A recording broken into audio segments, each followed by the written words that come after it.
चलो जो पढ़ा था इस करते हैं, फिर आगे और कंटिन्यू करेंगे। अपन ने पढ़ा था प्रोडक्शन। प्रोडक्शन का मतलब क्या होता है? रॉ मटेरियल को फिनिश गुड्स से कन्वर्ट करना, कोई मटेरियल बनाना, यूजफुल बनाना, उसे क्या कह देते हैं? प्रोडक्शन कह देते हैं। फिर प्रोडक्शन की हेल्प से नेचुरल रिसोर्सेज की यूटिलिटी को ऐड ऑन किया जा सकता है, जैसे कि फॉर्म यूटिलिटी।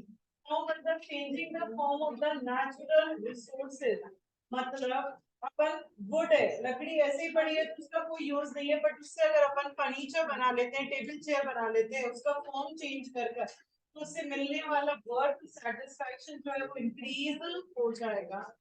नेक्स्ट अपन ने पढ़ा प्लेस यूटिलिटी। प्लेस यूटिलिटी का मतलब changing the place of the natural resource. इसमें फर्स्ट था extraction from the earth. Extraction मतलब जमीन में अगर कोल पड़ा है तो उसका कोई वर्थ सेटिस्फैक्शन नहीं है, और उसको जमीन से निकाल लेंगे तो उससे मिलने वाली वर्थ सेटिस्फैक्शन इंक्रीज हो जाएगी। सेकेंड था इसके अंदर, that is transferring the good from the place जहां उनका सेटिस्फैक्शन कम है टू द प्लेस जहां उनका सेटिस्फैक्शन ज्यादा है। फॉर एग्जाम्पल, अगर अपन एप्पल्स को कश्मीर से राजस्थान ले आएंगे तो उन्हीं एप्पल से मिलने वाली वर्थ सेटिस्फैक्शन जो है वो आपकी इंक्रीज हो जाएगी। नेक्स्ट अपन ने पढ़ा टाइम यूटिलिटी। टाइम यूटिलिटी का मतलब सामान को तब अवेलेबल करवाना जब नॉर्मली अवेलेबल नहीं होता हो। जैसे अगर मुझे विंटर्स में मैंगोज मिल जाएंगे तो उसी मैंगो की मेरे लिए वर्थ सेटिस्फैक्शन जो है वो इंक्रीज हो जाएगा। नेक्स्ट था अपना सर्विस यूटिलिटी, कि जो प्रोफेशनल एक्सपर्ट्स होते हैं वो अपनी स्किल्स को यूटिलाइज कर कर आपको सर्विसेज प्रोवाइड करवाते हैं, आपको ज्यादा वर्थ ज्यादा सेटिस्फैक्शन देते हैं। तो प्रोडक्शन का मतलब सिर्फ और सिर्फ टैंजिबल इनपुट टैंजिबल आउटपुट नहीं होता। टैंजिबल का मतलब जिन चीजों को अपन टच कर कर देख सकते हैं। प्रोडक्शन का मतलब टैंजिबल के साथ plus intangible input to intangible output भी होता है प्रोडक्शन का मतलब। आप लोग यहाँ के लिए बैठ जाते जो दो दो बैठे होंगे, एक एक एडजस्ट हो, कंफर्टेबल हो, ठीक है। हाँ जी, देन अपन ने पढ़े थे factors of production. Factors of production क्या होते हैं? फैक्टर्स ऑफ प्रोडक्शन मतलब जिनकी हेल्प से कुछ भी प्रोड्यूस किया जा सकता है। चार फैक्टर्स ऑफ प्रोडक्शन होते हैं, land, labour, capital and entrepreneurs. Land, land मतलब जमीन, जमीन के बदले अपन को क्या देना पड़ता है? रेंट। लेबर, जो इंसान काम करेगा उसके बदले उसको वेजेस मिलेंगी। कैपिटल, अगर आप पूंजी लेते हो, बैंक से लोन लेते हो तो उसके बदले उसको इंटरेस्ट देना पड़ेगा। और एंटरप्रेन्योर कौन बंदा होता है? जो उस बिजनेस को मैनेज करेगा, चलाएगा, उसके बदले उस बिजनेस के बदले उसको प्रॉफिट भी मिल सकता है और लॉस भी हो सकता है। अपन ने सबसे पहले पढ़े थे लैंड के कैरेक्टरिस्टिक्स। लैंड के कैरेक्टरिस्टिक्स क्या है? Land is a natures free gift. भगवान ने फ्री में गिफ्ट दिया है, अपन ने खुद ने जमीन नहीं बनाई है। Then supply of land is fixed. Land की सप्लाई फिक्स है from the point of view of economy. अगर आप पूरी दुनिया के पॉइंट ऑफ व्यू से देखो तो लैंड की सप्लाई नहीं बढ़ाई जा सकती, जो भगवान ने दे दी उतनी सप्लाई रहेगी। तो वहां चेंज इन सप्लाई जीरो है, चाहे प्राइस बढ़े चाहे प्राइस घटे, तो इसकी इलास्टिसिटी कितनी होगी? जीरो, मतलब परफेक्टली इनइलास्टिक सप्लाई। क्या हो गया? चक्कर आ गए? अगर आप एक फर्म के पॉइंट ऑफ व्यू से देखो, फर्म मतलब एक इंडिविजुअल लेवल पे देखो, तो आज मेरे पास एक जमीन है, मेरे पास पैसा होगा तो मैं दूसरी जमीन खरीद सकती हूँ, पैसा होगा तो मैं तीसरी जमीन खरीद सकती हूँ। तो फर्म के पॉइंट ऑफ व्यू से देखो तो लैंड की सप्लाई रिलेटिवली इलास्टिक है, मतलब उसकी सप्लाई इंक्रीज करी जा सकती है। नेक्स्ट कैरेक्टरिस्टिक था land has indestructible powers.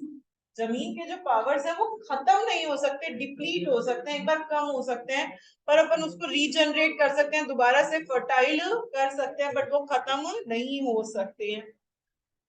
Land is a passive factor. Passive मतलब जमीन खुद कुछ नहीं कर सकती, जब तक इंसान उसके ऊपर काम नहीं करेगा तब तक कोई प्रोडक्शन नहीं हो सकता। Land is immobile. जमीन चलकर नहीं आती, हमें जमीन के ऊपर जाना पड़ता है। अगर मेरी लैंड मुंबई में है तो मुझे मुंबई जाना पड़ेगा उससे मिलने, वो मेरे पास झुंझुनू नहीं आएगी। Then land is a heterogeneous. Heterogeneous मतलब हर जमीन का टुकड़े के अलग अलग क्वालिटीज होती हैं. कोई जमीन पे तो राइस अच्छा होगा, कोई पे बीट अच्छा होगा, कोई पे बाजरा, कोई पे मैंगोस, कोई पे कुछ और कुछ और. तो हर जमीन के टुकड़े के अलग अलग नेचर्स होते हैं, कैरेक्टरिस्टिक्स होते हैं. And land has a different use. एक जमीन के मल्टीपल यूज है. उस पे आप घर भी बना सकते हो, उस पे आप अपना ऑफिस बना सकते हो, उस पे खेती कर सकते हो, उस पे आप पार्किंग कर सकते हो, उस पे आप कुछ भी कर सकते हो. तो एक ही जमीन पे आप मल्टीपल यूज में काम में ले सकते हैं. देन अपन ने पढ़ा था लेबर. लेबर का मतलब जो भी आप मेंटल या फिजिकल एक्सर्शन कर रहे हैं और अगर आपको रिटर्न में उसके बदले कुछ मिल रहा है तो लेबर कहेंगे, और कुछ नहीं मिल रहा तो उसे लेबर नहीं कहेंगे. अगर कोई सिंगर है तो वो अगर किसी कॉन्सर्ट में गाना गा रहा है उसके बदले उसको फीस मिल रही है तो वो तो लेबर हुआ उसका. बट अगर वही सिंगर अपने फ्रेंड्स के साथ रिलैक्स होने के लिए ऐसे ही गाना गा रहा है तो उसके बदले उसको कुछ नहीं मिल रहा तो उसे लेबर नहीं कहेंगे. देन लेबर के अपन ने कुछ कैरेक्टरिस्टिक्स देखे थे. क्या क्या थे? Labour is a human effort. जो इंसान मेहनत करता है उसे क्या कहते हैं? लेबर. Labour is perishable. अगर आप एक दिन की मेहनत छोड़ दोगे तो कुछ भी कर लो वो 100% आप दोबारा से रिकवर नहीं कर सकते. जैसे कि अगर मेरा टारगेट है डेली दो दो घंटे में एफिशिएंटली पढ़ती हूँ, बहुत एनर्जी के साथ एकदम फुल पढ़ती हूँ. आज मैंने पढ़ाई नहीं की तो मैं कल पढ़ने बैठूंगी तो कल 2 घंटे तो एफिशिएंटली पढ़ लूंगी, 2.5 घंटे भी पढ़ लोगे. पर आप अपने आप को इतना पुश नहीं कर सकते कि 4 घंटे उतनी एनर्जी, उतने ही फोकस के साथ, उतने ही कंसंट्रेशन के साथ पढ़ सको. आपका कुछ ना कुछ तो वो छूट ही जाएगा. तो लेबर पेरिशेबल है. इस अगर एक दिन का लेबर हो गया तो उसको दोबारा से रिकवर नहीं कर सकते. देन लेबर की कोई रिजर्व प्राइस नहीं होती. अगर आपने 4 साल नौकरी नहीं की और 5वें साल नौकरी करने गए तो वो जो 4 साल आपने काम नहीं किया उसका कोई पैसा आपको नहीं मिलता है. ऐसा नहीं 4 साल मैंने मेरा लेबर रिजर्व किया, काम नहीं किया तो रिटर्न में मुझे कुछ मिलना चाहिए. नहीं, उसका कोई रिजर्व प्राइस नहीं होता. जबकि जो पैसा होता है, मनी होता है, उसका रिजर्व प्राइस होता है. आप पैसे को बैंक में एफडी करा दो, मतलब आप यूज में नहीं ले रहे, तो वो आप यूज में नहीं ले रहे तो 5 साल बाद जब वो पैसा निकालोगे तो आपको प्लस अमाउंट ही मिलता है. उसका कुछ ना कुछ इंटरेस्ट आपको मिलता है. Labour is inseparable from labourer. Labourer तो इंसान है और लेबर मेहनतदार इंसान, और मेहनत को अलग नहीं किया जा सकता. Labour powers differs from labourer to labourer. हर एक इंसान के अपनी अलग अलग पावर्स हैं. कुछ यंग है, कुछ ओल्ड है, कुछ मेन है, कुछ वुमेन्स है, कुछ एजुकेटेड है, कुछ अनएजुकेटेड है. सबकी अपनी अपनी पावर्स होती है काम करने की. All labours are not productive. जरूरी नहीं है आप जितनी भी मेहनत करो वो सारी की सारी मेहनत यूजफुल हो, प्रोडक्टिव. एक तो मैं मेहनत कर रही हूँ, पढ़ाई कर रही हूँ, एक्चुअली लर्न कर रही हूँ, वो प्रोडक्टिव हुआ. एक मैंने एक कॉपी ले ली, उस पे हाय हाय हाय हाय लिखती जा रही हूँ, लिखती जा रही हूँ, टाइम पास करना है तो लिखते जा रही हूँ. आपने 100 200 1000 5000 10,000 बार लिख रहे हो तो जो लिख रहे हो वो प्रोडक्टिव नहीं है. टाइम उसमें भी लग रहा है, मेहनत उसमें भी लग रही है, but that is not the productive. But आप उसी समय को अगर पढ़ने में यूटिलाइज करेंगे तो वो समय आपका प्रोडक्टिव होगा, वो मेहनत आपकी प्रोडक्टिव होगी. तो जरूरी नहीं है जितनी भी आप मेहनत करते हो वो सारी की सारी मेहनत आपकी प्रोडक्टिव हो. Then labour has poor bargaining power. वो अपने बॉस के ऊपर हुक्म नहीं चला सकता कि कल मैं काम नहीं करूंगा या मुझे इतनी सैलरी दो तो ही काम करूंगा, क्योंकि उसकी फाइनेंशियल पोजीशन वीक होती है अपने बॉस से, तो वो उससे बार्गेन नहीं कर सकता.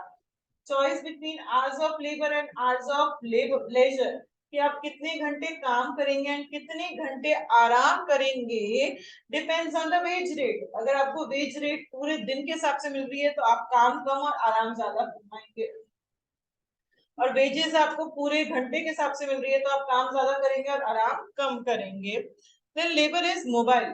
लेबर मूव कर सकता है एक जगह से दूसरी जगह, आराम से मूव कर सकता है.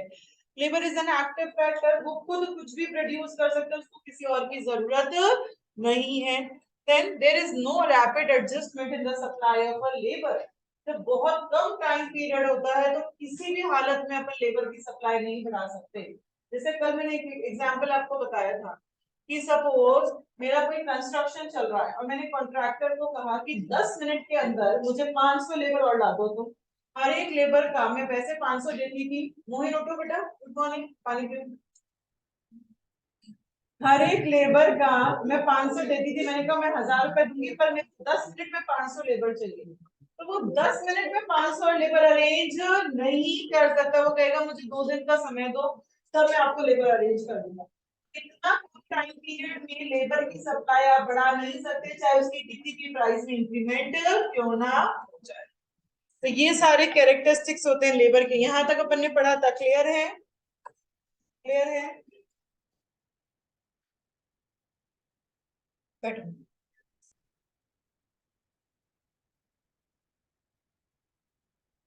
नेक्स्ट फैक्टर ऑफ प्रोडक्शन अपन पढ़ेंगे, दैट इज कैपिटल।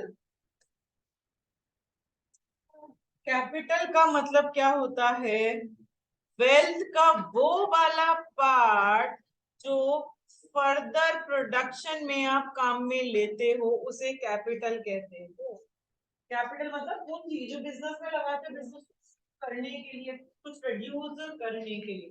तो वेल्थ, वेल्थ मतलब आपके पास जितना भी पैसा पड़ा है उसका वो वाला हिस्सा जो अपन फर्दर प्रोडक्शन बिजनेस में यूज में लेते हैं, उसे क्या कहते हैं? कैपिटल कहते हैं। एग्जाम्पल कैपिटल का क्या हो सकता है? आपकी जो मशीन्स हो सकती हैं, आपके जो टूल्स होते हैं, वो सब कैपिटल में कहलाते हैं। देन टाइप्स ऑफ कैपिटल, बहुत सारे टाइप्स की कैपिटल होती हैं। फर्स्ट है फिक्स्ड कैपिटल। फिक्स्ड कैपिटल क्या होता है? फिक्स्ड कैपिटल मतलब ऐसी कैपिटल जो ड्यूरेबल नेचर की होती है। ड्यूरेबल मतलब लॉन्ग लास्टिंग, जो चीजें एक से ज्यादा बार काम में ले सकते हैं, जो चीजें आप मोर देन वन, एक से ज्यादा बार काम में ले सकते हो, उसे ड्यूरेबल कैपिटल कहते हैं, फिक्स्ड कैपिटल कहते हैं। जैसे कि आपकी जो मशीन्स होती हैं वो लॉन्ग लास्टिंग होती है, एक बार खरीदी 5 साल 10 साल चलेगी, और एक ही मशीन को अपन बार बार काम में ले सकते हैं। तो उस तरह की कैपिटल को क्या कहा जाता है? फिक्स्ड कैपिटल कहा जाता है। Then circulating capital. Circulating capital का मतलब क्या होता है? ऐसी कैपिटल जो सिर्फ और सिर्फ एक ही बार काम में ले सकते हो, बार बार काम में नहीं ले सकते। जैसे कि जो रॉ मटेरियल होता है वो अपन सिर्फ और सिर्फ एक ही बार काम में ले सकते हैं, तो उस तरह की कैपिटल को क्या कहा जा सकता है? सर्क्यूलेटिंग कैपिटल कहा जा सकता है। Then real capital. Real capital क्या होता है? जो फिजिकली आपको चीजें दिख रही हैं, रियल में जो चीजें दिखती हैं, जैसे कि आपकी जो मशीन्स होती हैं फिजिकली आपको दिखती हैं, आप टच कर सकते हो, तो उनको क्या कहेंगे अपन? रियल कैपिटल कह देंगे।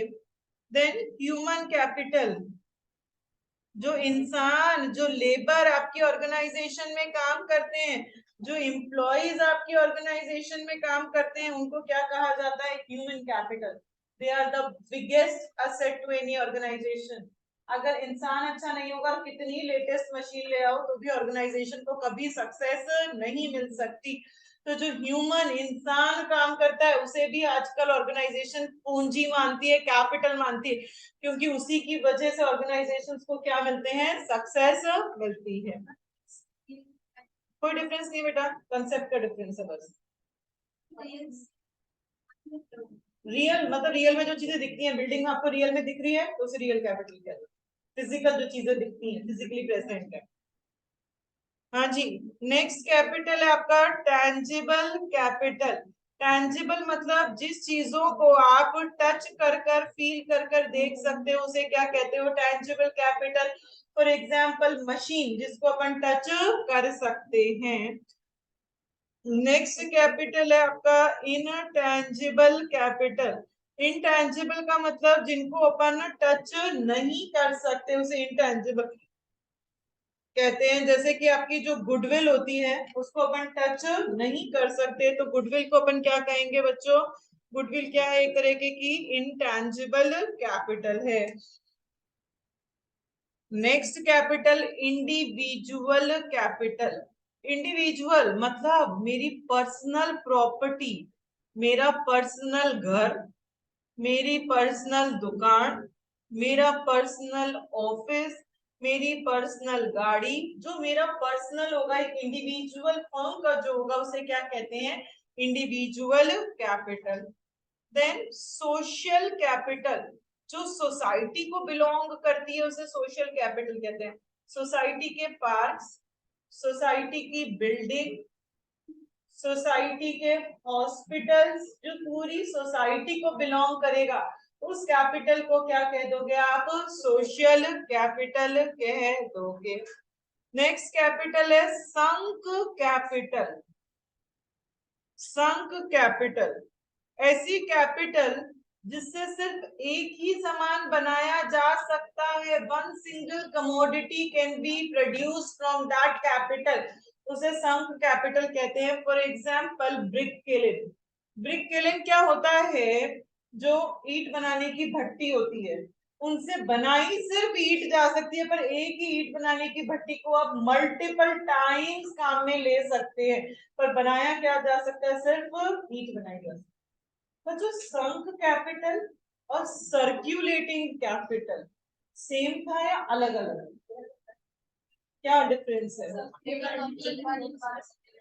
संक में बना एक ही सामान सकते हैं, बनेगी ईंट ही हमेशा, और सर्कुलेटिंग को उसको यूज एक ही बार कर सकते हो। रॉ मटेरियल है, सीड्स हैं आपकी, तो उनको आप यूज एक ही बार कर सकते हो, पर यहाँ इसको यूज मल्टीपल टाइम कर सकते हैं, बट बनेगा सिर्फ एक सामान। उनसे बन सकता है मल्टीपल सामान, पर यूज एक ही बार कर सकते हैं। देन नेक्स्ट तरीके की जो कैपिटल है that is floating capital. Floating capital का मतलब क्या होता है? जिस चीज को अपन सेवरल यूजेस में ले सकते हैं, जिस कैपिटल के मल्टीपल यूजेस होते हैं। फॉर एग्जांपल आपका लेदर है, लेदर के आप बैग्स बना सकते हो, लेदर के आप शूज बना सकते हो, लेदर का आप बेल्ट बना सकते हो। तो एक ही चीज से मल्टीपल आइटम्स बनाए जा सकते हैं, उसे क्या कहते हैं? Floating capital.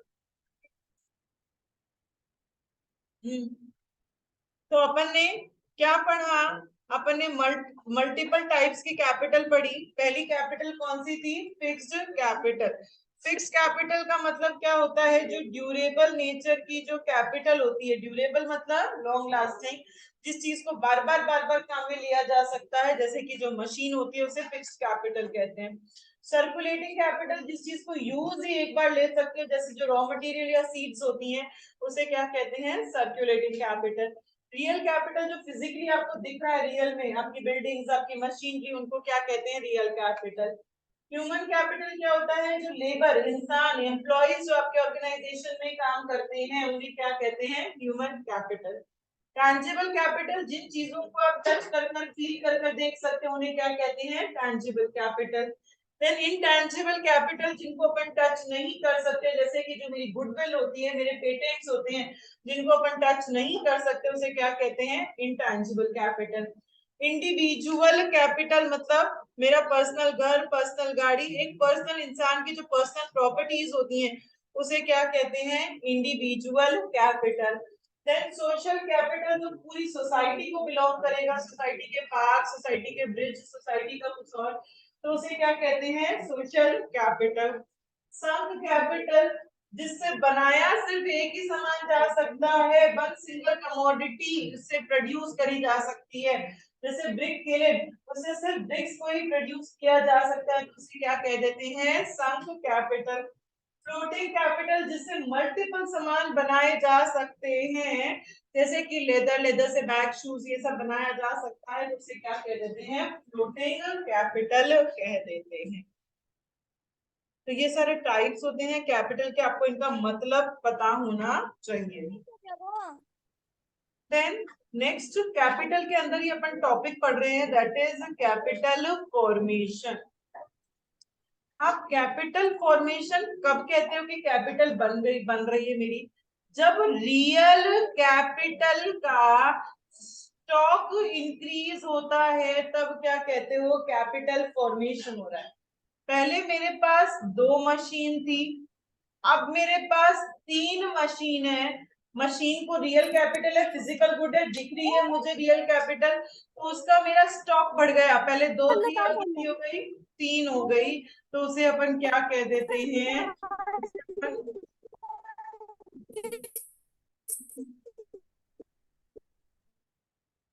उसे अपन क्या कहेंगे, कैपिटल फॉर्मेशन कह देंगे। तो जब रियल कैपिटल का स्टॉक इंक्रीज हो जाता है तो उसे कहते हैं कैपिटल फॉर्मेशन। अब कैपिटल फॉर्म करने की कुछ स्टेजेस होती हैं बच्चों, स्टेजेस मतलब उसके स्टेप्स हैं। ये स्टेप्स आपको सीक्वेंस में ही याद होने चाहिए, फर्स्ट के बाद सेकंड ही आएगा और सेकंड के बाद थर्ड ही आएगा, उल्टा सुल्टा नहीं कर सकते हम। क्या स्टेजेस होती हैं, पहली स्टेज होती है सेविंग्स। अगर आपको कैपिटल बनानी है तो सबसे पहले पैसा बचाना पड़ेगा। पैसा कौन बचाता है, हाउस होल्ड, आप और हम जैसे लोग जो होते हैं वो पैसा बचाते हैं। अब पैसा बचाने के लिए दो चीजों पे डिपेंड करता है, ability to save and willingness to save.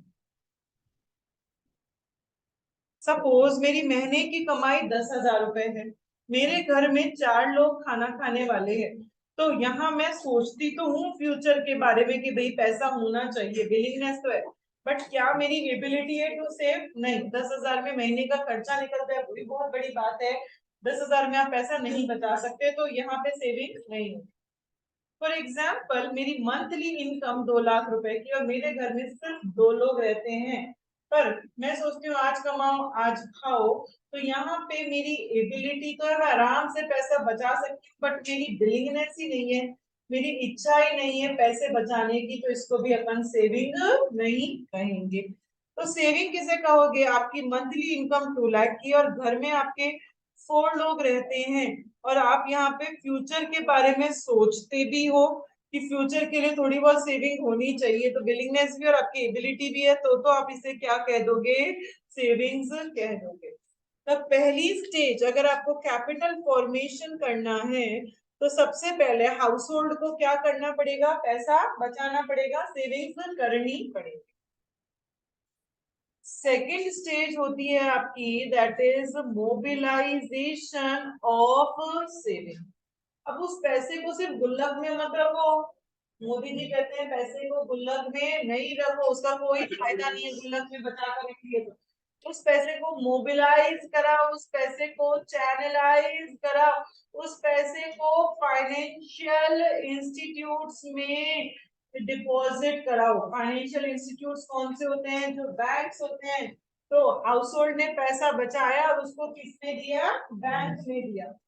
फिर थर्ड स्टेज है इन्वेस्टमेंट। अब क्या होगा, जो प्रोड्यूसर है, जो सामान का प्रोडक्शन करता है, वो बैंक से क्या लेगा, लोन लेगा, और लोन से वो अपनी एक मशीन खरीदेगा।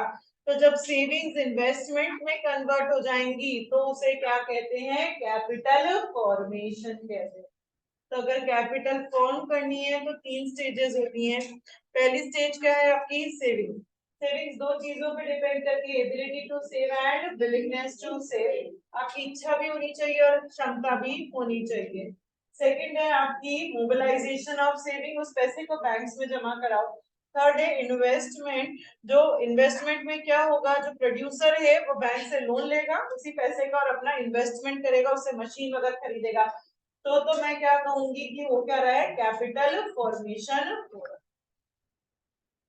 क्लियर हुआ, कैपिटल फॉर्मेशन क्या होता है, रियल कैपिटल का स्टॉक इंक्रीज कर हो जाता है तब उसे क्या कहते हैं, कैपिटल फॉर्मेशन कह देते हैं। Then next factors of production अपन पढ़ेंगे, that is entrepreneurship. Entrepreneurs, entrepreneurs कौन होते हैं, जो बिजनेस के ओनर होते हैं, जो किसी बिजनेस को शुरू करते हैं, उसके बदले वो उसमें सारे के सारे रिस्क लेते हैं, जितनी भी रिसोर्सेज होती है उनको ऑर्गेनाइज करते हैं, उनको क्या कहा जाता है, एंटरप्रेन्योर। जो अपना बिजनेस खुद शुरू करते हैं उनको क्या कहा जाता है, एंटरप्रेन्योर। अब बिजनेस में रिस्क आएगा, वो रिस्क भी लेंगे, सारे रिसोर्सेज को ऑर्गेनाइज मैनेज भी करेंगे। तो एंटरप्रेन्योर के क्या क्या फंक्शंस होते हैं, पहला function initiating a business, initiating मतलब शुरू करना, एंड रिसोर्सेज के बीच में कोऑर्डिनेशन बिठाने का काम भी किसका है, एंटरप्रेन्योर का। बिजनेस शुरू करेगा एंटरप्रेन्योर, रिसोर्सेज के बीच में लैंड के बदले वो क्या देगा, रेंट। लेबर के बदले उसको क्या पे करना है, वेजेस, कैपिटल के बदले उसको क्या पे करना है, इंटरेस्ट, और उसके बाद कुछ बचेगा तो उसका प्रॉफिट, अदरवाइज उसका लॉस हो जाएगा। रिसोर्सेज को कोऑर्डिनेट करना कि कौन सा लेबर किस लैंड किस मशीन पे काम करेगा, ये कौन डिसाइड करता है, एंटरप्रेन्योर डिसाइड करता है। तो एंटरप्रेन्योर कौन बंदा है, उसका काम क्या है कि बिजनेस को शुरू करना और जितनी भी रिसोर्सेज हैं आपके बिजनेस के अंदर उन सबके बीच में कोऑर्डिनेशन बिठाना, लैंड के बदले रेंट देना, लेबर के बदले वेजेस देना, कैपिटल के बदले इंटरेस्ट देना, और कुछ बच गया तो प्रॉफिट और नहीं बचा तो उसके लिए क्या हो जाएगा, लॉस हो जाएगा। सेकेंड फंक्शन है रिस्क बियरिंग। एंटरप्रेन्योर जो है वो हर तरीके का रिस्क लेता है ऑर्गेनाइजेशन में, इंश्योरेबल रिस्क भी लेगा और नॉन इंश्योरेबल रिस्क भी उसको ही बियर करने हैं। इंश्योरेबल रिस्क मतलब जिसके अगेंस्ट आप इंश्योरेंस करवा सकते हो, आप थेफ्ट, चोरी हो गई उसके अगेंस्ट इंश्योरेंस करवा सकते हो, आग लग गई उसके अगेंस्ट इंश्योरेंस करवा सकते हो। पर अगर आपकी ऑर्गेनाइजेशन में कोई टेररिस्ट अटैक हो गया तो उसके बदले अपन इंश्योरेंस नहीं करवाते, अगर कोई अर्थक्वेक आ गया तो उसके बदले इंश्योरेंस नहीं करवाते। एंटरप्रेन्योर क्योंकि उसका खुद का बिजनेस है तो उसको हर तरीके का रिस्क बेयर करना है, चाहे वो इंश्योरेबल हो चाहे वो नॉन इंश्योरेबल हो। एंड जो थर्ड फंक्शन होता है एंटरप्रेन्योर का, टेररिस्ट अटैक, अर्थक्वेक। थर्ड जो फंक्शन है, हाँ नेचुरल डिजास्टर का अगर नहीं करवा रखा तो अपन ने इंश्योरेंस, तो नॉन इंश्योरेबल रिस्क भी उसको ही बेयर करना है, तो ये नॉन इंश्योरेबल रिस्क हो गया ना उसका। हाँ जी, इनोवेशंस, इनोवेशंस क्या होते हैं, कुछ भी नया करना, ये काम भी किसका, एंटरप्रेन्योर का। या तो उसका प्रोडक्ट नया होना चाहिए या उसका मेथड ऑफ डूइंग बिजनेस, कुछ भी काम करने का नया तरीका होना चाहिए, मतलब कुछ ना कुछ तो उसके बिजनेस में इनोवेशन होने चाहिए तब उसका बिजनेस आगे चलेगा, अदरवाइज उसका बिजनेस चल नहीं सकता। तो एंटरप्रेन्योर के तीन फंक्शंस होते हैं। पहला फंक्शन क्या है, बिजनेस को शुरू करना और जितनी भी रिसोर्सेज है उनके बीच में कोऑर्डिनेशन बिठाना, लैंड के बदले रेंट, लेबर के बदले वेजेस, कैपिटल के बदले इंटरेस्ट, और फिर कुछ बच गया तो उसका प्रॉफिट, अदरवाइज उसका लॉस। सेकंड फंक्शन क्या है एंटरप्रेन्योर का, रिस्क बेयरिंग। वो हर तरीके का रिस्क बेयर करता है, चाहे वो इंश्योरेबल रिस्क हो चाहे वो नॉन इंश्योरेबल रिस्क हो। थर्ड क्या है उसका फंक्शन, इनोवेशन करना। इनोवेशन मतलब क्या होता है, कुछ भी नया करना, चाहे नया काम करने का तरीका हो, चाहे नया प्रोडक्ट हो, चाहे नए फीचर्स हो, नई क्वालिटी हो, कुछ भी नया करना। अगर वो नया नहीं करेगा तो उसका बिजनेस सक्सेसफुल नहीं हो सकता। तो ये सारे अपन ने क्या पढ़ लिए, फैक्टर्स ऑफ प्रोडक्शन पढ़ लिए। कौन से थे, लैंड, लेबर, कैपिटल, एंटरप्रेन्योरशिप। अपन ने लैंड में उसकी कैरेक्टरिस्टिक्स पढ़ी, लेबर में कैरेक्टरिस्टिक्स, कैपिटल में टाइप्स ऑफ कैपिटल पढ़ा एंड कैपिटल फॉर्मेशन और उसकी स्टेजेस क्या है, और एंटरप्रेन्योर्स के अपन ने तीन फंक्शन पढ़े। कौन से तीन फंक्शन थे बच्चों, बिजनेस को शुरू करना एंड रिस्क बेयर करना, रिसोर्सेज के बीच में कोऑर्डिनेशन एंड इनोवेशन करना, ये इसके तीन फंक्शंस थे एंटरप्रेन्योर के। चलो आज इतना ही पढ़ेंगे, बाकी का कल कंटिन्यू करेंगे।